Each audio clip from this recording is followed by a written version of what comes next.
नमस्कार श्रोते हो, रेडिओ जयंतच्या आनंदी कट्ट्यावर मी अनुराधा आपण सर्वांचं मनपूर्वक स्वागत करते. श्रोते हो, नुकतीच व्हॉट्सअपवर एक पोस्ट वाचनात आली. श्रोते हो, कुठल्याही धाग्याची वीण घट्ट करण्यासाठी त्यावर आपलेपणाच्या, प्रेमाच्या, समजूतदारीच्या धाग्यांचा गोफ हा विणावा लागतो. मग ती नात्याची वीण अधिकाधिक घट्ट होत जाते. अशाच आशयाचा आहे आजचा आनंदी कट्टा, जो तेजल यांनी लिहिलेला आहे.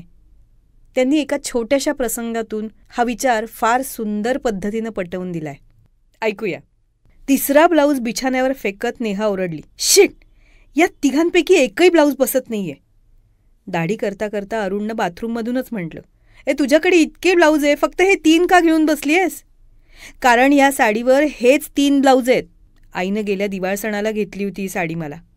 तिनंच मोठ्या हौसेनं आमच्या टेलरकडनं स्लीवलेस, लॉंग आणि शॉर्ट स्लीव्हचे ब्लाऊज शिवून आणले होते. वर्षभरात मी इतकी सुटली आहे ना की ह्यातला एकही ब्लाऊज बसत नाही आहे आणि मला काही हे उचवायला येत नाही आहे. अगं मग टेलरकडे घेऊन जा, मला वेळ नाही आहे रे. आणि असता तरी ऐन दिवाळीत कुठल्या टेलरनं ब्लाऊज उसवून दिला असता? इतक्या साड्या आहेत तुझ्याकडे, त्यातली एक नेस ना, इतकं का त्रास करून घेतेय? गालावर आफ्टर शेव चोपडत अरुण म्हणाला.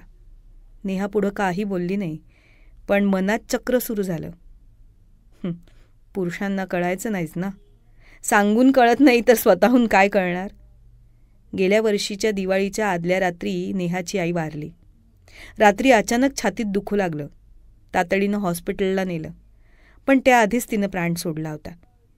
त्यामुळे नेहाची गेली दिवाळी दुःखाची होती. आईनं दिलेल्या साडीची घडीसुद्धा तिनं मोडली नव्हती.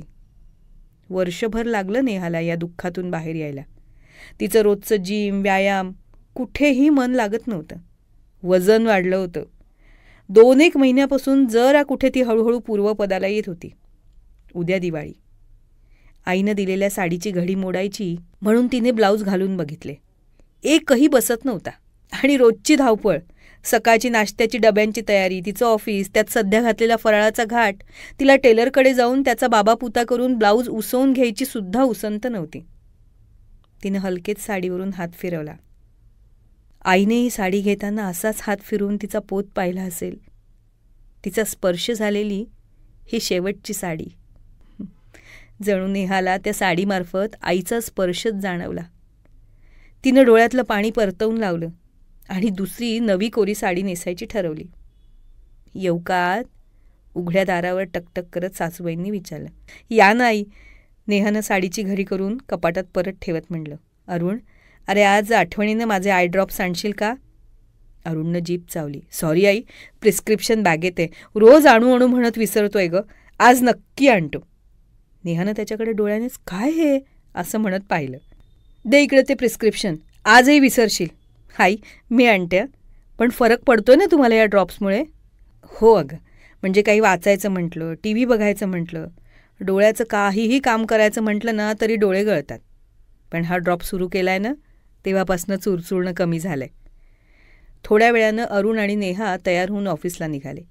त्यांची मुलगी गार्गी शाळेला दिवाळीची सुट्टी असल्यानं घरीच होती. संध्याकाळी नेहानं घरी आल्या आल्या सासूबाईंच्या खोलीत जाऊन त्यांना आय ड्रॉप्स दिले.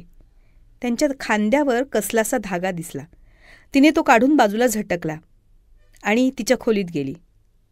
तिच्या बिछाण्यावर तिने सकाळी ट्राय केलेले 3 ब्लाऊज होते. तिच्या नक्की लक्षात आलं होतं की तिने हे ब्लाऊज परत कपाटात ठेवले होते.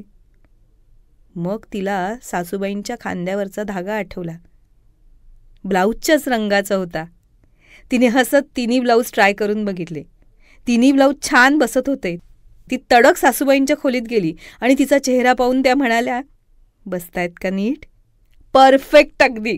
पण डोळे गळतात ना तुमचे. किती वर्षांनी सुईदोरा घेतला हातात आणि 3 ब्लाऊज उसवायची काय गरज होती?